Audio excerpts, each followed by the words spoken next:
Speaker, let me thank my good friend from New Jersey, Mr. Smith, for his tireless leadership on this essential civil rights issue to protect women and to protect children.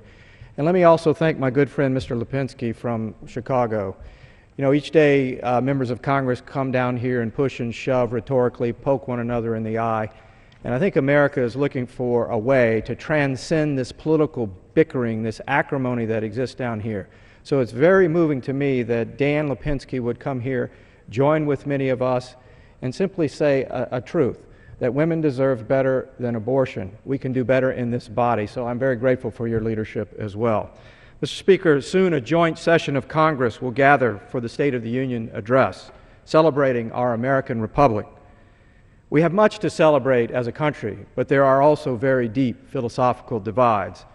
And sometimes the tone of disagreement makes me wonder what happened to respect for the cherished notion of political opposition and the intellectual diversity that makes America truly great. But, Mr. Speaker, abortion is probably the toughest issue you will not hear about in the State of the Union address. The violence of abortion has wounded our society deeply. For instance, the Gosnell case, which profiled late-term abortion atrocities in urban Philadelphia, shows what can happen when people become desensitized to death. Many of the wounds of abortion are invisible, but they are no less real. Mr. Speaker, so many persons are hurt by the act of abortion. They suffer silently when the culture that enticed them into an irreversible choice turns its back and refuses to acknowledge their pain. But, Mr. Speaker, with that said, there is also some good news. Those who have been hurt by abortion are speaking out. They are silent no more. And advances in ultrasound technology are also providing a window on the delicate beauty of human life in the womb. Mr. Speaker, droves of young people are responding to the truth of science. They are increasingly pro-life, and many are coming here next week to celebrate that beautiful gift of life at the March for Life. These young people are recognizing that the womb is a sacred place where children should be safe.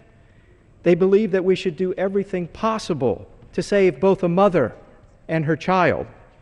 They refuse to choose between mothers and their children. But they are also not naive about the difficulties that some vulnerable women face when they find themselves pregnant, alone, or worse, threatened, coerced by an uncaring boyfriend, or worse yet, a medical doctor into having an abortion. To those of you who do not stand with us, I would like to say this. I offer a hand of friendship. I'm pro-life. I believe that women deserve better than abortion. But maybe there's some areas where we can work together, where possible, to let, first of all, the healing begin.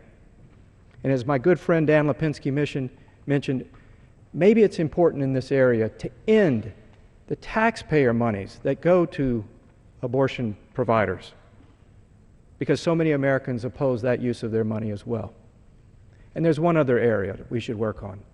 Let's don't wrongfully discriminate against people of faith or who are of good conscience or who through reason lends themselves to a deeply held ethical belief that does not allow them to be complicit in any way in health care, in their health care policy, in paying for the act of abortion. These are a few areas where I think we can transcend the political divide and do what is right and fair and just for women, children, and our society as a whole. Thank you, Mr. Smith. I thank my friend for his very, very eloquent remarks. I'd like to yield to gentlelady from Minnesota, Michelle Bachmann.